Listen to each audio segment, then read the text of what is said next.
Welcome to After the Bell, the Capitalists versus Consumers Daily Market Report. Here is everything that moved the market today, Thursday, June 4th, 2026. The Dow surged 875 points to a new all-time record. The Nasdaq barely moved. Broadcom plunged 12.5%. A massive rotation from tech into healthcare and financials took over. Israel and Lebanon agreed to a ceasefire, sending oil lower. SpaceX opened its IPO to retail investors. And tomorrow, the May jobs report drops. A packed session with a lot to unpack. Let's get into it. This video is for educational purposes only and not financial advice.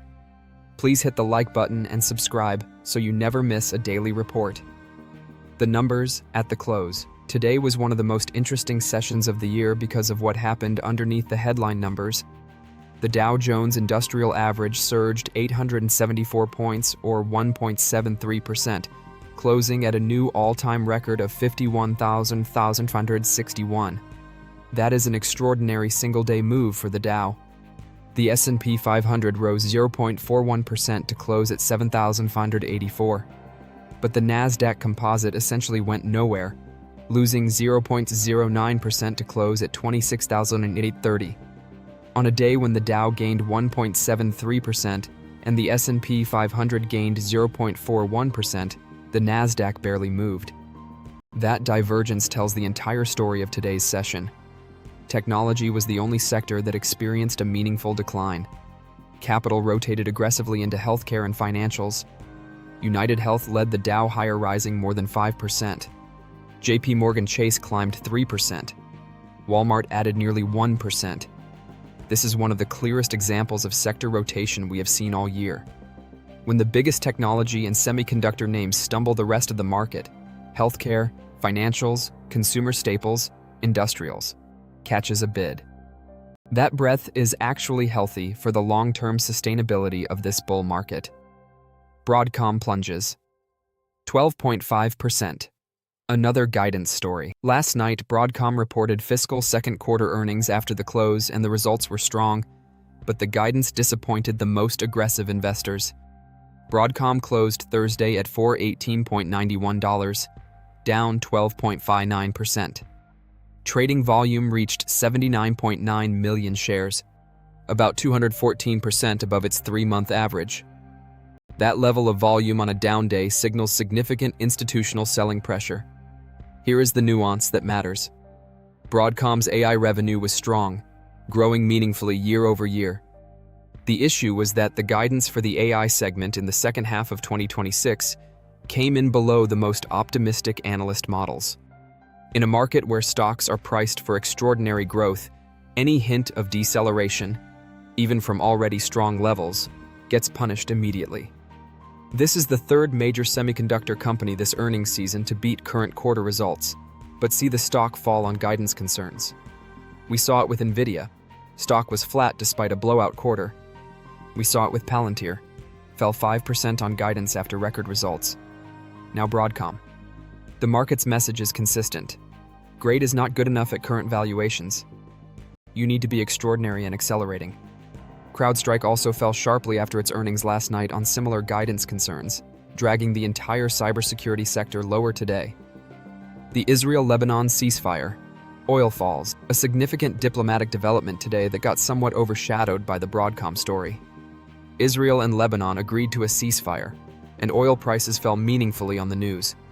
Consumer-oriented stocks rose as oil and yields dipped after the ceasefire announcement.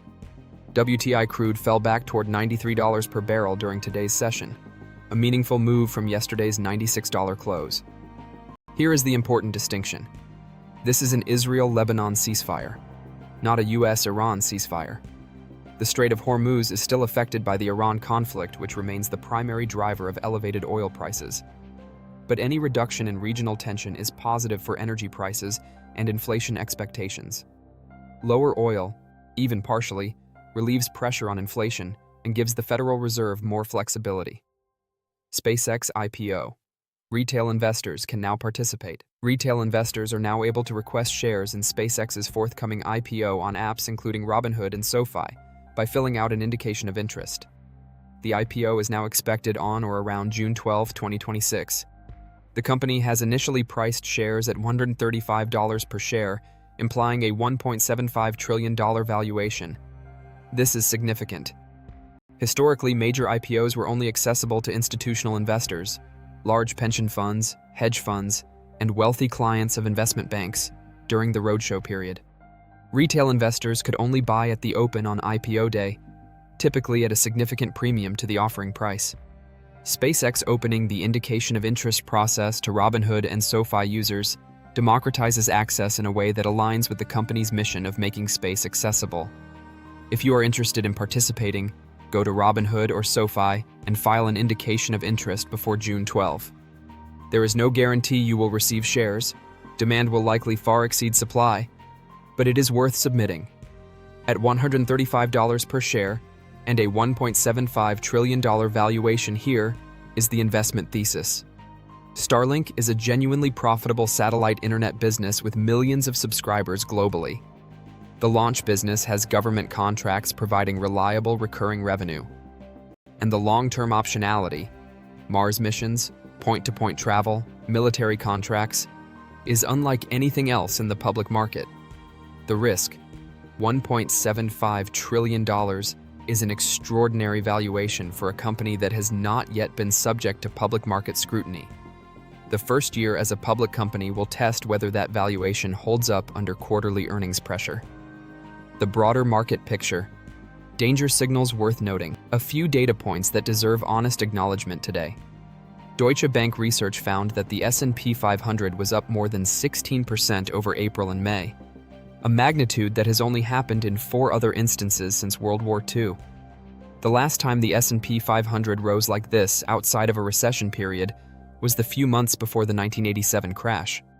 The Case-Shiller price-to-earnings ratio, one of the most reliable long-term valuation measures, currently stands at 42.53. These are not predictions of a crash. They are honest data points that sophisticated investors monitor. The market can remain expensive for extended periods, but investors who are aware of elevated valuation levels tend to make better decisions about their risk exposure than those who ignore them. Jamie Dimon warned about exuberant markets earlier this week. The valuation data supports his caution. Stay diversified. Do not take on more risk than your timeline and financial situation can absorb. What to watch? Tomorrow. Tomorrow is Friday, which means 2 things. First, the May non-farm payrolls report releases at 8:30 a.m. Eastern. This is the jobs report, the single most important monthly economic data release. With rate hike odds near 45% and inflation running hot, the Fed is watching labor market conditions closely. A strong jobs number keeps hike odds elevated. A weak number could push rate cut expectations back into the picture. Second, our full weekly breakdown of one of the most volatile and eventful weeks of the year. Iran missiles hitting Kuwait and Bahrain. Broadcom's plunge. The Israel-Lebanon ceasefire. The Dow's record run. SpaceX IPO details. And the May jobs report. All of it gets covered in tomorrow's weekly breakdown after the close. The bottom line. Today's session delivered an important lesson. The stock market is not one monolithic thing. On the same day the Dow hit a new all-time record, the Nasdaq barely moved, and the biggest semiconductor company on the planet fell 12.5%. Different sectors, different stories, different outcomes.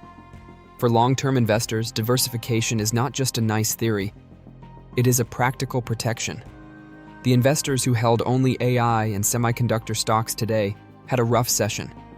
The investors who also held healthcare, financials, and consumer staples had a very strong one. For everyday Americans, the Israel-Lebanon ceasefire is a small but genuine step toward regional de-escalation. If oil continues to fall, even modestly, inflation relief is coming. That matters for your gas prices, your mortgage rate outlook, and the Fed's next move. Tomorrow, jobs report at 8:30 a.m. and the weekly breakdown after the close. Do not miss it. That is your After the Bell for Thursday, June 4th, 2026, here at Capitalists vs. Consumers. Please hit the like button and subscribe. Turn on notifications so you never miss our daily report or weekly breakdown every Friday after the close. We will see you tomorrow. Affiliate links. Small commission at no cost to you. Educational purposes only, not financial advice.